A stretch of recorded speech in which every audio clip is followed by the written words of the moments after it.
a pleasure and an honor to moderate this session this afternoon on how to fund your mission. Before we move on with the introduction, I would love to make a little opening remark about the title. How to fund your mission. The word mission. It's not project, it's not activity, it's not initiative, it's mission.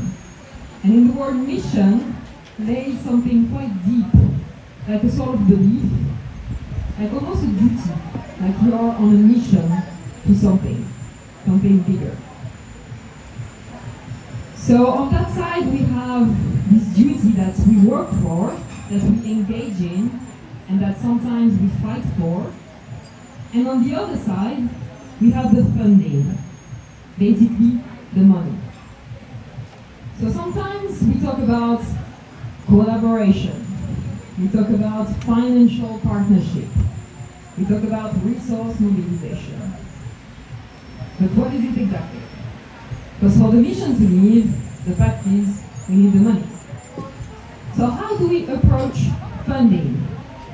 In a world where every day we hear that there are cuts in budgets, cuts in fundings, cuts in research, it can be a little bit overwhelming and scary, especially for new organizations. So is there only one way to approach funding? Do we go to people who have the money, and do we simply say, hey, look at what we do. This is what we do, this is important, and I believe you know it's important. Can you please give us your money? Have you tried that? Has it worked? Maybe, unfortunately, it's a little bit complex than that.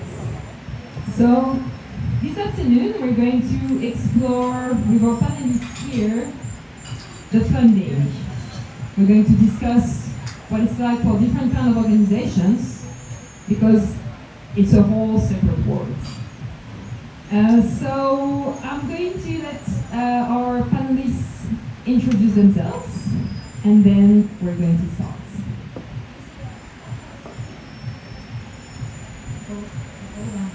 Hey everybody, so I'm Danna. I'm the Global Director of the Gili Air Foundation. We are the non-profit arm of PADI, the Professional Association of Diving Instructors. How many in the room are divers? Raise your hand. Whoa. How many are PADI divers? Alright, we're a family. You guys are part of the PADI family. Thank you for letting me be part of your family as well. It's been great to be here.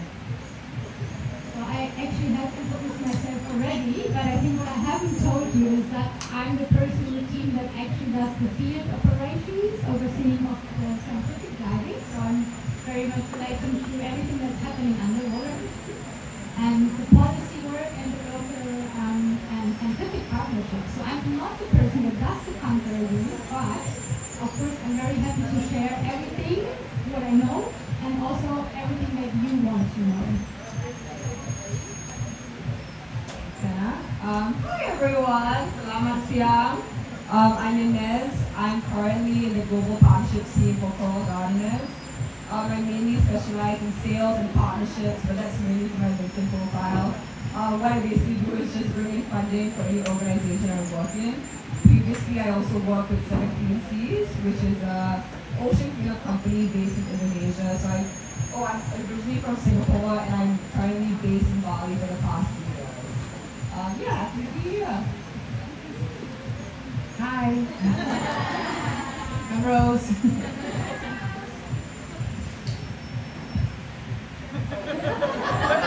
Hey, Ruth. Thank you very much. Let's start by the beginning. Imagine one day you wake up and you create a project. Like you all took maybe that one step one day without even knowing, and boom, you create an organization. So it starts with the early stage. How do you get your first dollar? So the first question will be for Hanna. Can you please share with us, Hanna, the path from your first fundraising activities until where Reef is now? Sure. So What we actually started with was fundraising that actually was a community fundraising. So what we did, we went out and checked out the different crowdfunding platforms that could be helpful. And since we were in Switzerland, we thought, okay, that could be a good way. And we found We Make It. So we started our first crowdfunding campaign on that platform and were able to raise like around 80,000 Swiss francs, which was a lot at the start point for us. We really could prototype with that. But to let you know, it's like a really time-consuming thing. So if you think about crowdfunding, you need to understand it's 24/7. If you start a campaign, you constantly have to react, you constantly have to put it out there. Because if you do crowdfunding, it's usually linked to a certain amount that you have to reach to get the money. So it's a little bit like the lottery. So you set your goal, okay, I want to raise 70,000, for example. And then if you only get 65,000, in the end, the crowdfunding is not going to you, it goes back to the funders. So it puts you under a lot of pressure. But it's a way to explore. There's different crowdfundings where you don't have that, but on the way that we choose was this, what was topped up, and then if you see you reach the certain amount, you can then say, okay, I go another 10,000, and so on and so forth. So that's one way. But the advice I would like to give you is like really diversify the fundings that you try to get, because what we usually hear from our advisors is always focus. Focus example of the tourism area and try to sell them a regeneration package, for example. But we figured out it's easier, even though it might be more, you might need more expertise, but it's really easier to try, let's say, grant writing, applications for environmental awards that worked out for us quite well. Then we did one big fail. So we were actually also trying crypto. So we had an art project that was creating different corals. And in the crypto space, you could buy your coral larvae, and then if you would have buy a certain amount of them, they eventually would enter the cryptic space, and there would have been a reef, and it would be flowered with those crypto corals. But it was, yeah, as I said, it was quite a fail. So what we actually invested to create those art pieces and this online space with the reef was in the end the same amount of what we earned with selling the first batch of larvae that we had in cryptocurrency. We tried to assess why it was not working. The advice we got was it was just not the right timing. So yeah, I think you also have to be prepared with fundraising. It can be frustrating, and it usually takes quite some time, so you need to build resilience. And we also had the case in the beginning of our journey that we didn't pay our salaries quite for a long time in the beginning. So yeah, I think many people can relate on that as well. If you really start following the path and the passion, I mean, we were in a comfortable situation because we were in Switzerland and in Germany, so we got some money from, like, I was unemployed for a while, so I got the Arbeitslosengeld, how do you say that? Yeah, the unemployment money for a while, so I could live on that. But yeah, it's a super tricky thing. So, and now, just what I think is most interesting maybe is we are still diversifying. So we're living off philanthropy, we're working together with some foundations. But what we mainly do in our business model is now creating the reef system as a service for corporates. So what we try to do is really tackle their HR and CSR departments and understanding with them if they want to go with us. We say sales, but they don't want to be, I mean, they like to be more like saying they are sponsoring or they are funding partners. So what we're trying to achieve with them is that they finance in a certain region a reef that we rebuilt, and then what they gain from it is the ecological impact. So because we do impact, biodiversity impact measurements and monitoring long term, also depending on how long they fund the monitoring, but we usually try to, let's call it sell them 5 to 10 years.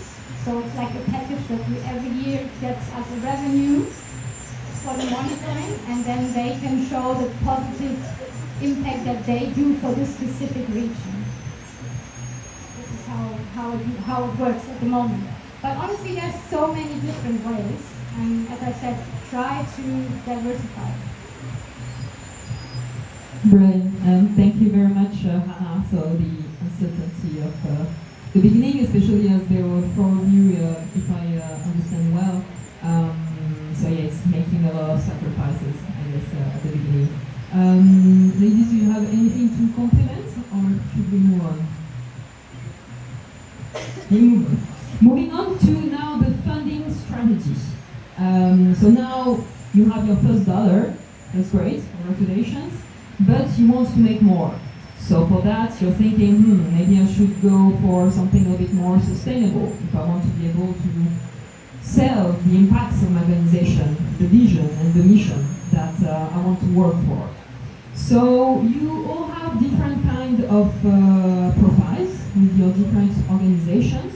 So could you share with us what strategies have been the most effective for your organizations? And if you could share the model and the challenges that you've been through. Maybe we can start with Inez, with programmers. Thank you. So for funding strategies, I would say, at the end of the day with any business, and I'm sure Rose also can agree, is that we want for every year to have that funding secured so we don't have to worry for the next year. So we want 10 coral catch batches every year. We gotta have that funding for every single year.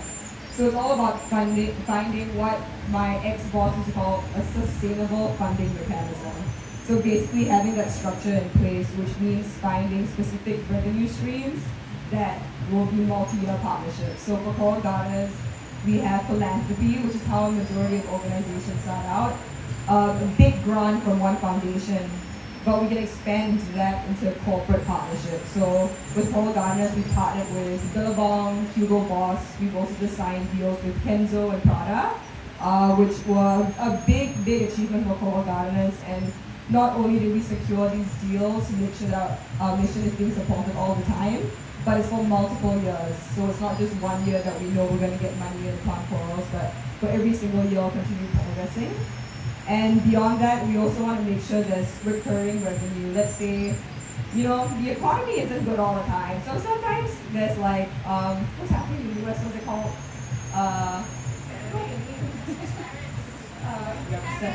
Tariffs, yes, tariffs. Tariffs happen and affects businesses, so we also want to rely on customers. So we also have an Adopt the Coral program, which is what we also call recurring revenue, where we know every month we'll get some money in that will support the system. And I was talking to Inez about it also, that she has like Adopt the Shot program, which I think a lot of organizations in general have that as like a foundation income. But like you said, it's all about having a diverse portfolio of having money in and not fully relying on one single thing, and making sure that you have a team and the capacity to support that funding. If we're promising we're going to plant 1,000 corals this month, will you be able to do that if you give us 10K? It's all about balance, and diversity.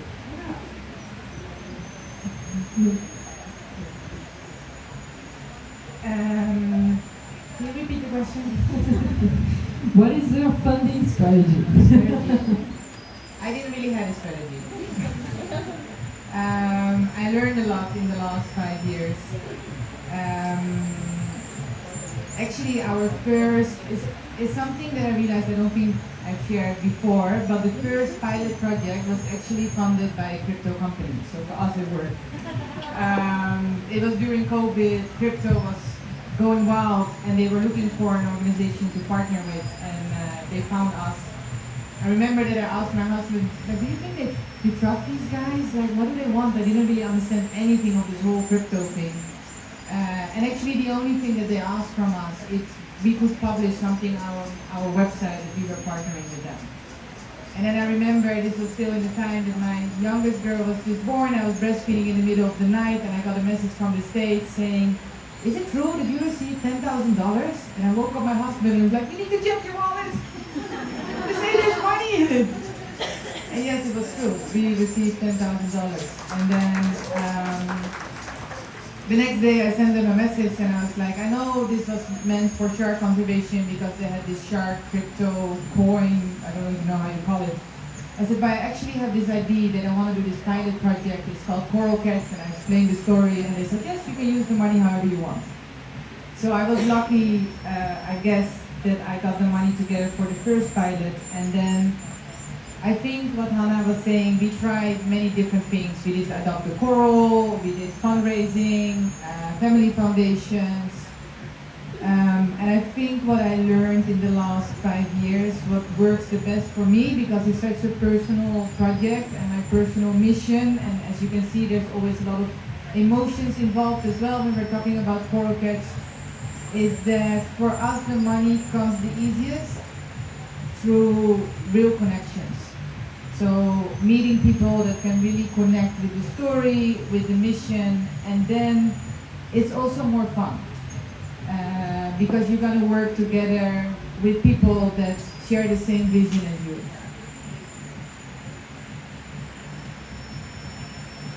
I actually forgot about telling you one of our most important funding strategies. So as I said, the things I told you just now is what we basically do through the NGO, right? But in Switzerland we are an LTE, and I didn't mention it because I think for you it will not apply, but anyhow what we do, we get in impact funding, and we had a seed round where we also collected the first 400,000 that actually keep us operated for 2 years, and now we're preparing, and that was the pre-seed round, so now we're preparing for a seed round where we're actually aiming to collect 2 million, which is hard at this time, and we really cannot know if it's going to happen. But what I want to say and relate to what Rosa said is like you really want to find people that want to invest in you, and that also like, because it's like a marriage, especially when you work with LTE, you're giving away shares of your company, right? So there's suddenly people that have a stake into your company and also power of deciding things. So you have them in the advisory board, and they're going to decide for you what's good and what's not good, depending on the certain percentage they hold of your company. So that's another way, which works pretty well in Switzerland. But as I said, it might not apply. But if you guys are interested in that, you can come later and talk to me. Thank you for sharing. And something very... Apa?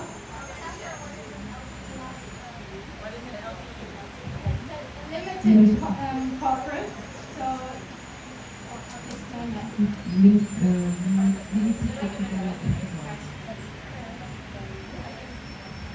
Is that private?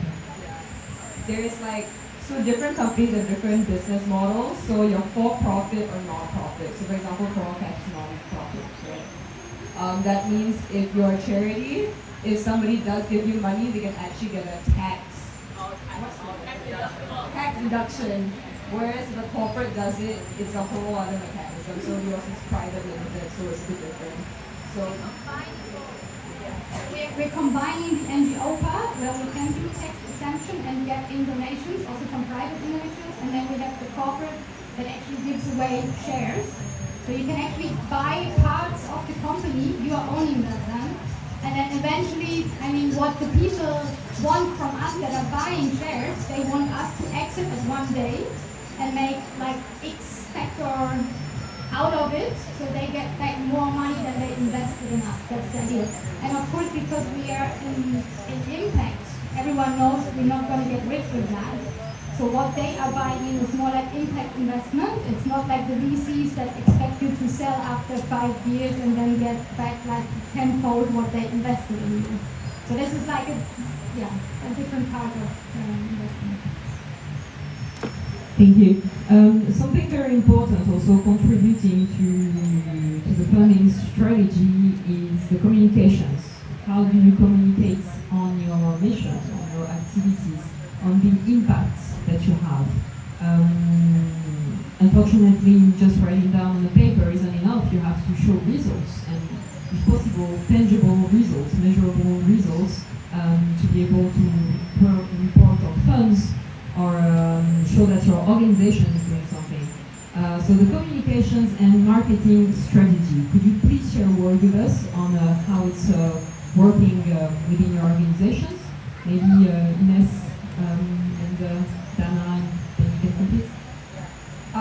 For marketing, I will say, I think Coral Gardeners does it pretty well. I don't know if you guys have seen our Instagram, but it's pretty sick, and we actually recently released a new film that just came out, which is like honestly like, it looks like a trailer to like a vintage movie. I didn't do it, but thank you. But I think the marketing strategy is just storytelling at its finest, like knowing what your target audience is. Whenever people give you money, it's fully an emotional connection. It's nothing to do with, I mean, of course, there's some strategy to it, like impact investing is a real thing, but it's the heartstrings that get pulled. And I feel like Coral Cats definitely has like, an amazing storytelling component to it, which I know Alejandro's doing right now.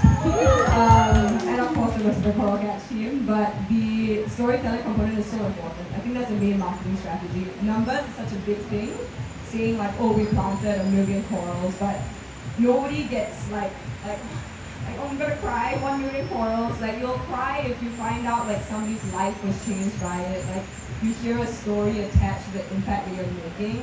And I think that's such an important part when it comes to any impact organization, having that social and cultural impact tied to it and delivering it in a way, whether it's through visuals or through a conference like this, like even just people coming down to listen to the stories of the Coral Cat show is amazing. But yeah, I think that's the best marketing strategy, just the best storytelling we can do. I'm probably not the marketing person. I should give it to Rose. I feel like you guys do it really. And by the way, Coral Gardeners does it really well. We look at yours up like, ooh, that's nice.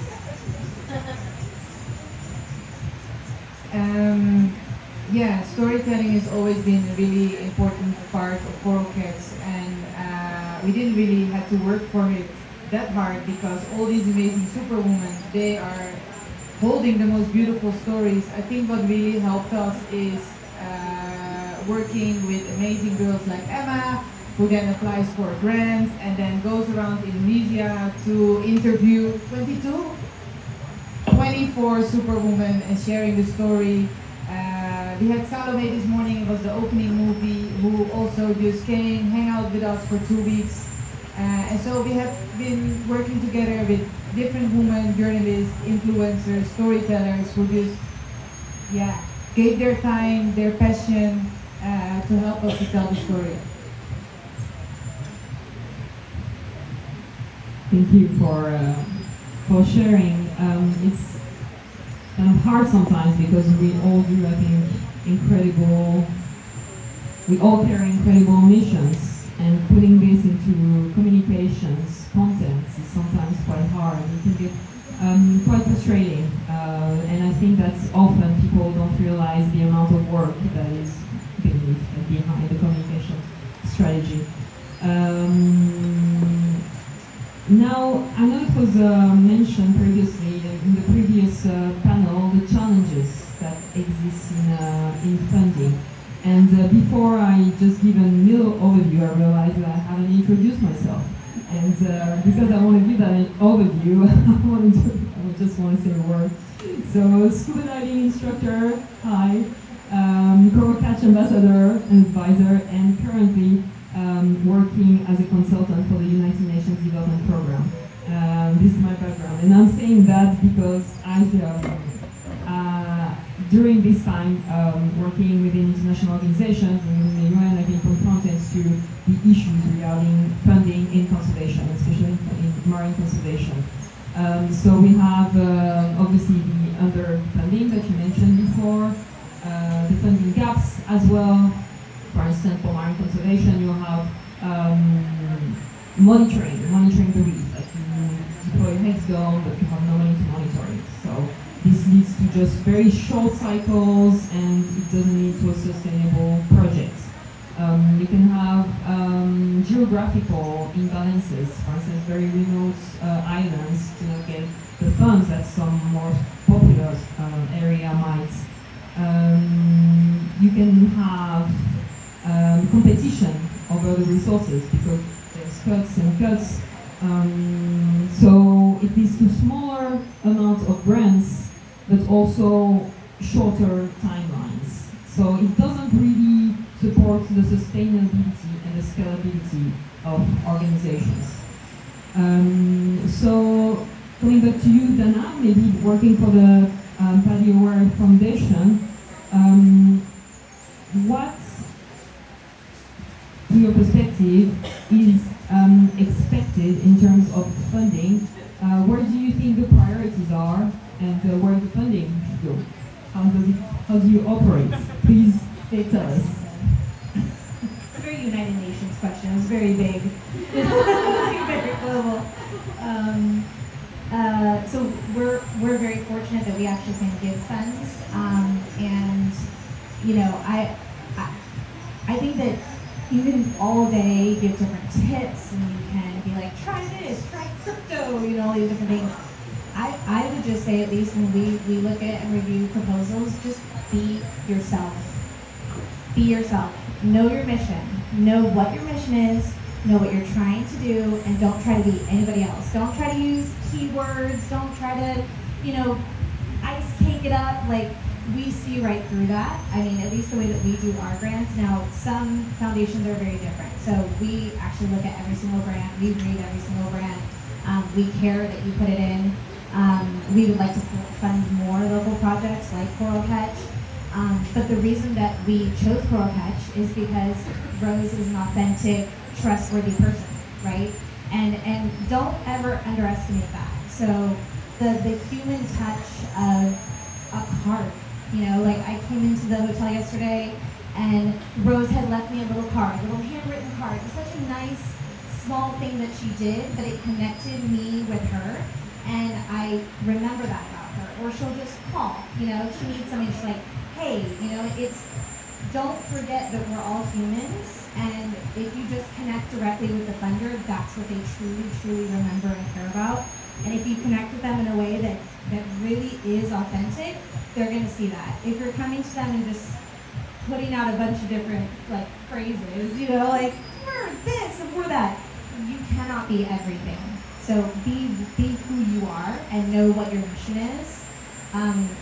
If you're in an elevator for 30 seconds, they call it the 30-second pitch. I'm showing my age here, right? I'm a little old here. But the 30-second pitch is, if you get in an elevator with somebody, you should be able, in 30 seconds, to tell them what your mission is.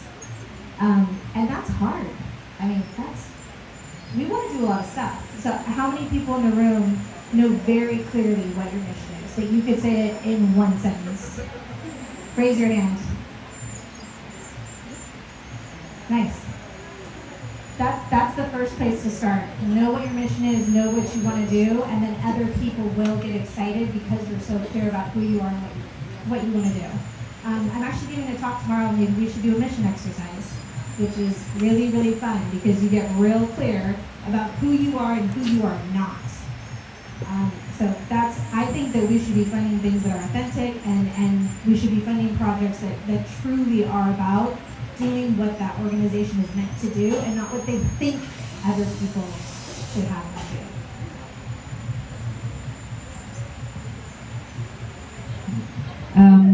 Thank you. I also agree that you know when it's right, when you don't have to change your whole story. Like when you apply for grants or when you want to get some funds, you don't overthink the way you're going to communicate as well, because this is what you do when this is how you do it. You're not afraid of the key messages that you might want to deliver.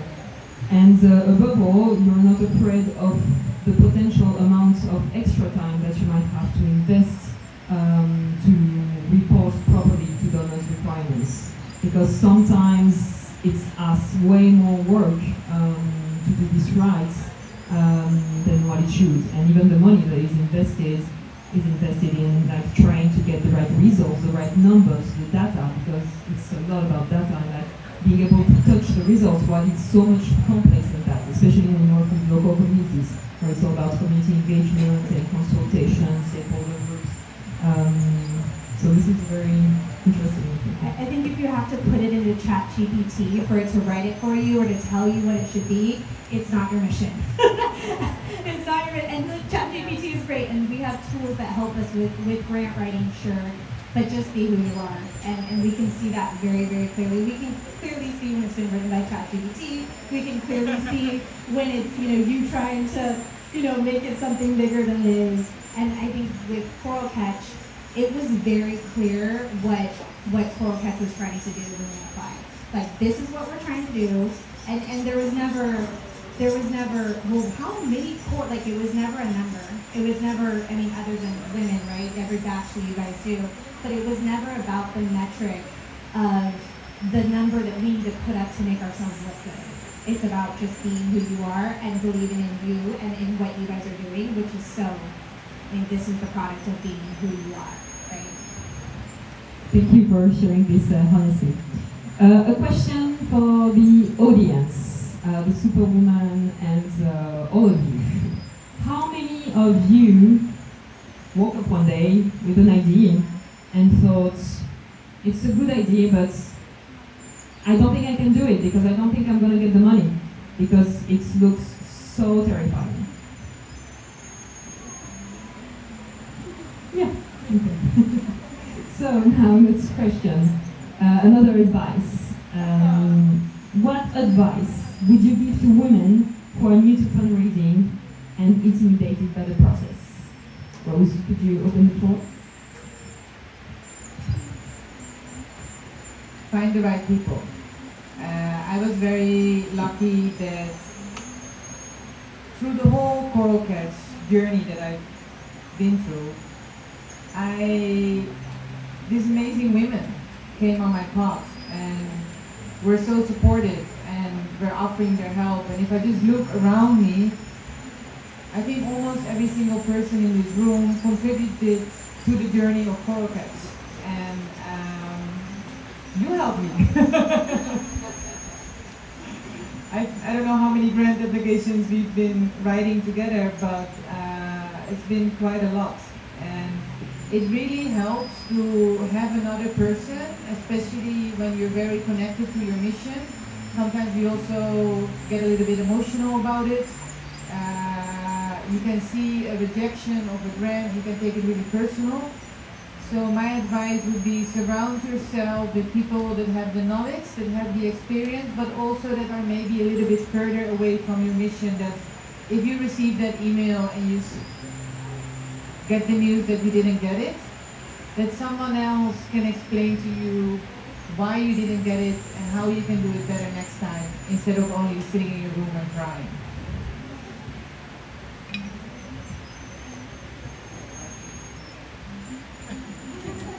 Advice? I would say never undersell yourself. I think every idea is a good idea. You just need to work your way to get there. So don't get demotivated if somebody says no, and then be like, okay, fine. If you don't want to give me 5,000, like 3. You know, like if you need 5,000, you need 5,000. So don't ever undersell yourself. That it just means you need to rebuild the way you propose it, or there's something that just didn't hit with that specific person, like Rose said, finding the right people that believe in your mission. And I feel like what Dana was saying about Party is like, you guys like what Coral Cats is giving, and that's why you chose them. It wasn't Coral Cats begging you guys, like, please choose us. It was like, no. You need to write it down. But it's all about the organization at the end of the day choosing to want to work with you guys because of the connection or because there was something that hit. So like, you don't understand yourself, Rose. Right? So Rose, I think don't be afraid to reach out, right? Like, there are so many emails that I've had to email back to Rose and go, I am so sorry I didn't get back to you. But I saw that she was emailing me. I saw she was reaching out. I knew she was there. I knew she was hustling. I knew she was doing everything that she possibly could do. And so I have her in my mind, and because we have trust, right? When she's like, hey, we really need your help, I'm like, okay, we really need our help. And like, we figure it out how we're gonna support because we have a partnership and trust between us. And that to me is something that people don't utilize enough. I think because we live in an online world where we're not in front of each other, so you think, I can't call that person, I can't send a card to that person, I can't, ask for a meeting in person. You absolutely can. What is stopping you from calling? You guys probably all find my phone number somehow, right?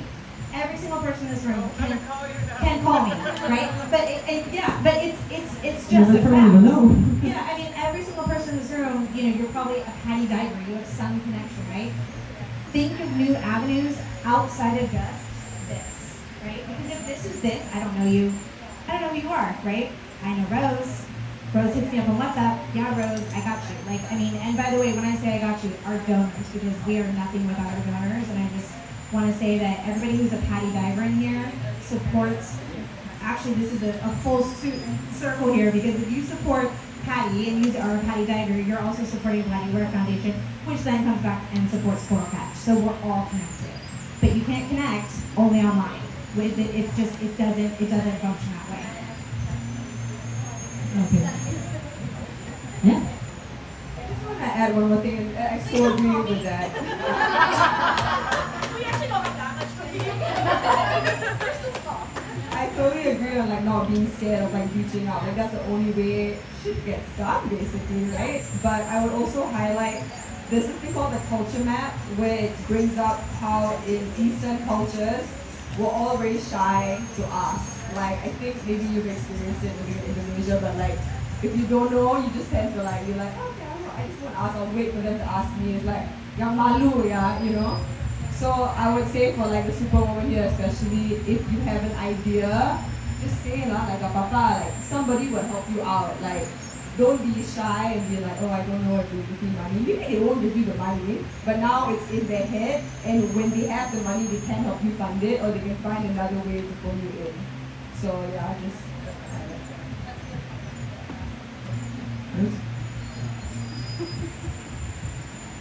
I think I can share one more piece of advice with you guys, and that is that you never know who you're talking to, unless you know them. But there's been so many times where I'm on the beach, or I bring my kids to school, or nothing related to work, and people are just asking, oh, what are you doing? And I start telling them about Coral Catch, and they're like, oh, that's interesting, you need money? It doesn't go that quick, but just to give you an example, a lot of the times, the funding from Coral Catch didn't come because I was looking for funding. I was just sharing my story, not really knowing who the other person was.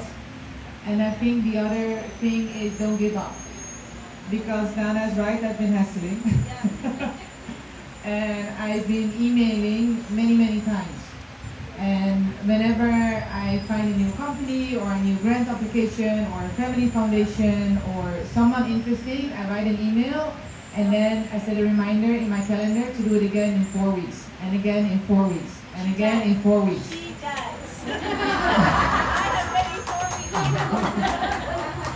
And I take the time to write those emails. It's never hey, here I am again, copy paste what I wrote you before. I try to build that personal connection. Sometimes I research the person a little bit. Hey, what have they been up to? So I can say something like, hey, Danna, I saw that you just bought a new house. That's great. How are you doing? Blah, blah, blah, blah, blah, blah. Finding that thing that you have in common with that person, because that's when you start, like you said, building a personal relationship. That's when you start building trust. And it's also a great way for you to figure out if they are fun to work with, which is also very important. Thank you. So this is ways to get the funds while staying authentic, true to yourself, true to your vision. So what about the other side? Have you ever said no to money? Since your experience. Yes.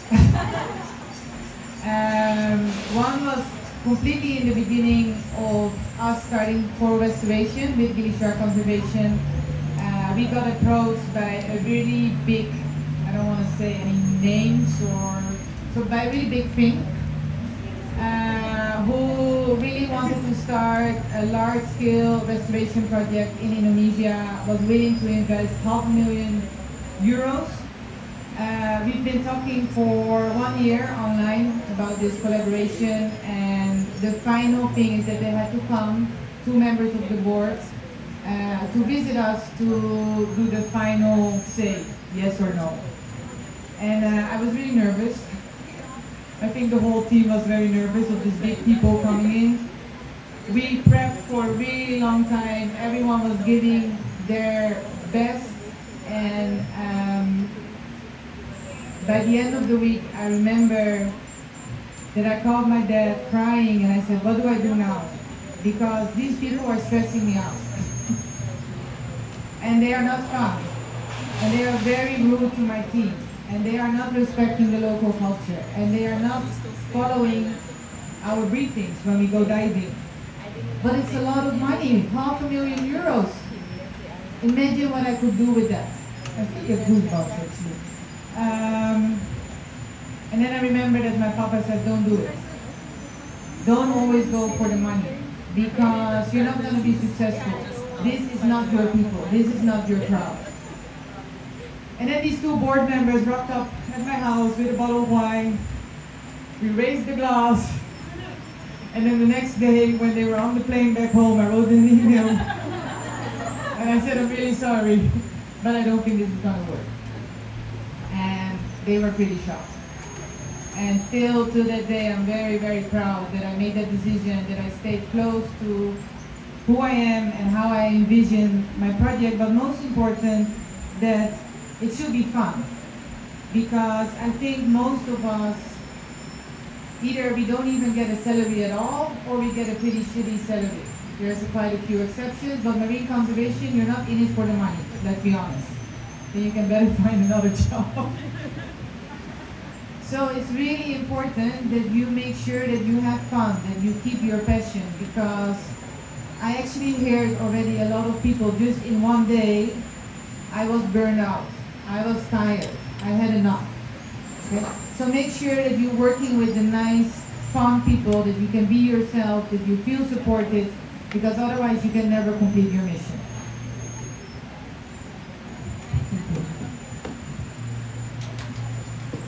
It's also more like an advice, but it's happening to us a lot. We we're in a situation yet that we have to say no to money, but what we do, we really double check and do a lot of research on the funders we are interacting with, right? Because you have to be, in our area, also very careful about greenwashing, of course.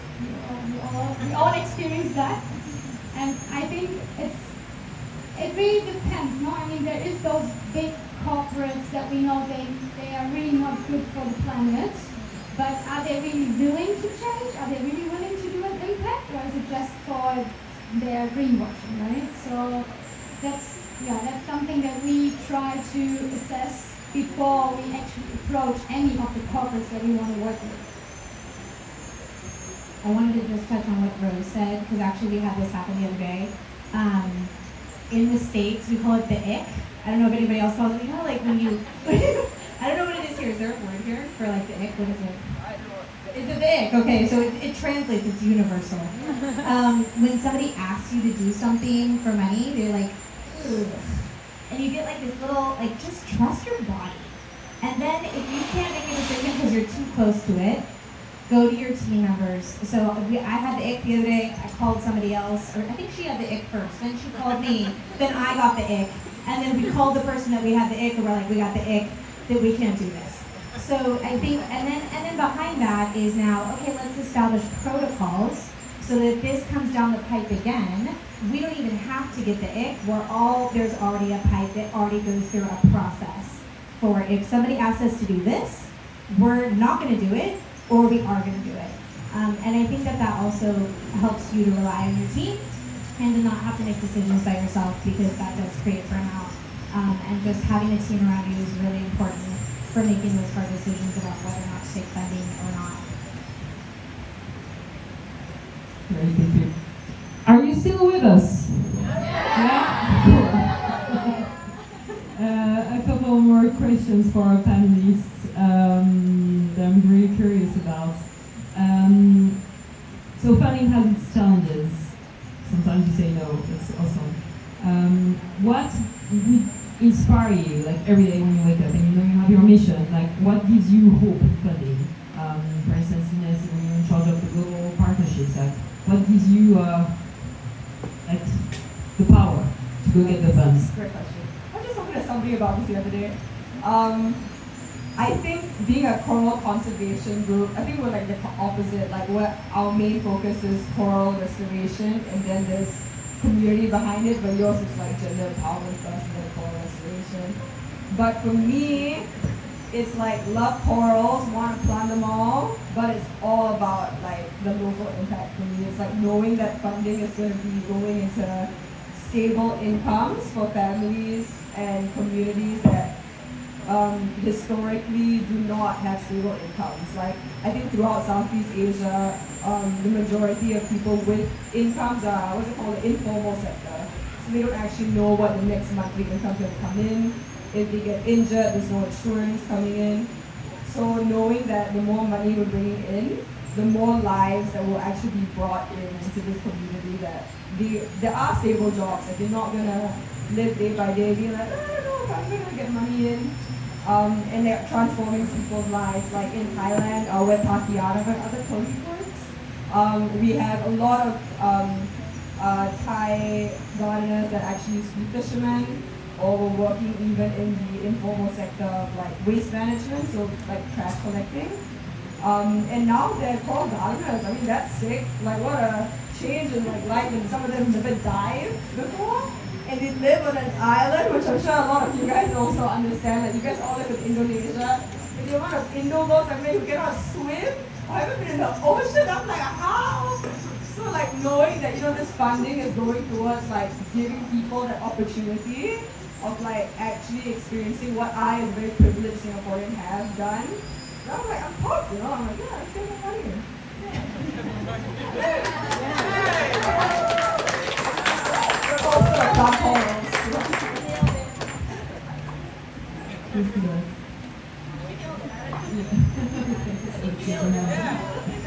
All right, so imagine now, if you had the money, so let's forget for just a second this cash problem. Imagine you receive one day $10 million. What would you do? Would you change something? Why so? And what would you do? What if I would get $10 million? Oh, I don't think I would change anything. Yeah, it's a bit of a boring answer, but I think we're doing pretty good.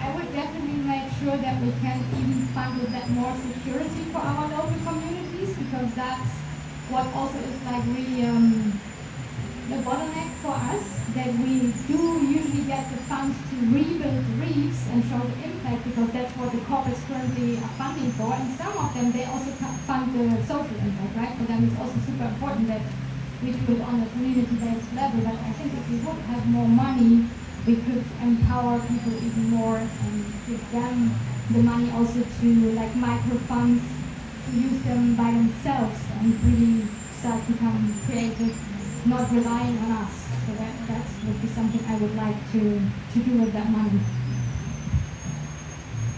I think that, yeah, your answer should always be nothing different. But I actually would like to throw out a controversial thought, maybe it's not controversial, that we don't have a funding problem in the conservation community.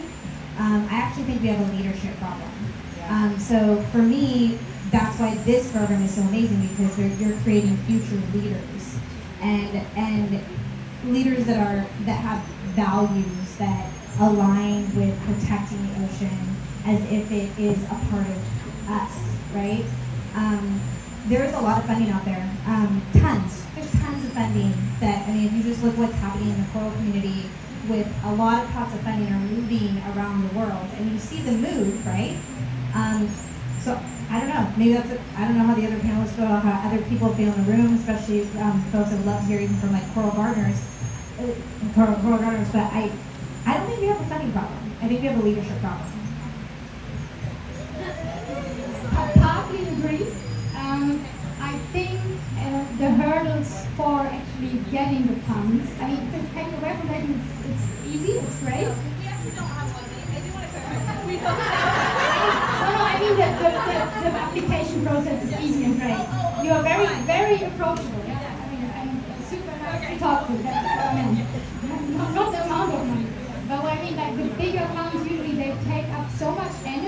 also so much effort in writing proposals.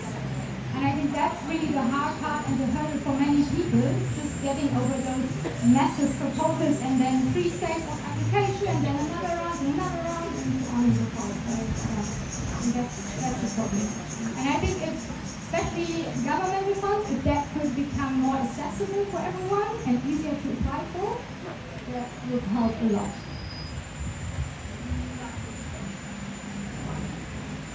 Did you say what? Yeah, I hear the perspective. I think what is actually contradictory within the sector is that the money is here, but small organizations can't really reach it. Because often it's all about accountability. And donors who have the money, the big ones, will look at organizations that can be accountable and that can report and that have the compliance requirements and the transparency ones. So they will look into their history, they will look into their profile to see if they fit, if it's a good fit. So in the end, new initiatives, local ones who are emerging and like trying to get the funds don't get them because like they're not big enough somehow. So I think that's there's a gap in this way in terms of funding. All right, I think we can come to the end of our session. So we've been through the early stages of funding, how it looks like to get your first dollar, to try to keep it or even multiply it. We've been through challenges, opportunities, and dreams. Let's not change anything if the vision is a good one. A couple of quotes I'd like to mention and to close on. One by Oedipus, Sylvia Earle, that was had the pleasure to meet a year ago. There's plenty of water in the universe without life, but nowhere is there life without water. Just to show that ocean conservation is bigger than us, and this should not be overlooked in terms of funding. We need more funding, or we need a facilitated access to funding. So this is almost an advocacy, really, to save the oceans and the lives that depend on it. And another one by the late Jane Goodall, who disappeared this week, and who dedicated her life to being a great conservationist. What you do makes a difference, and you have to decide what kind of difference you want to make. So funding is about money, but chasing money in conservation is about hope. And keep fighting for the money that you want to raise to see your vision being implemented, your activities. Keep dreaming big, because this is really important, and I think that we have our 4 panelists who demonstrated very, very bravely. So thank you for the time, and if you have any question, we'd be happy to do a Q&A, and if you don't do it tonight, we still have all tomorrow to answer questions. Yeah? Emma.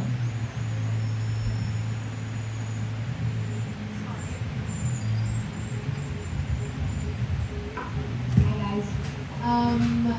We've learned a lot about your journey and your process going through, and maybe this was answered, maybe there could be another answer, but I was wondering if looking back on your journey and continuous journey of applying for grants and whatnot, do you feel like there was a mistake that you made that you share, so that kind of advice that you would give yourself when you first started, but is there a certain mistake that you made with applying for grants or looking for grants that you think now you look to avoid? I mean, the crypto journey for us was definitely a mistake. But there is room for mistake, right? So what I want to say about fundraising, you also, and Rose mentioned it as well, you're going to be rejected many, many times. So you need to show this resilience, and you also be not too disappointed that you're not getting something.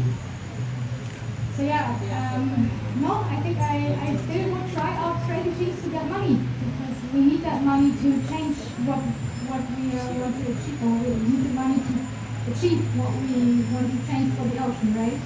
What I find disappointing is that we have to fight so hard for that. I think it should be, as I said, more easy to get funds.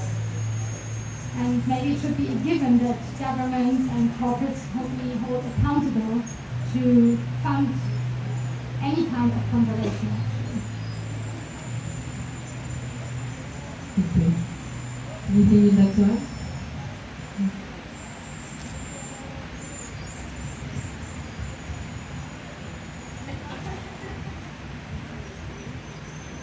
Any mistakes that I made?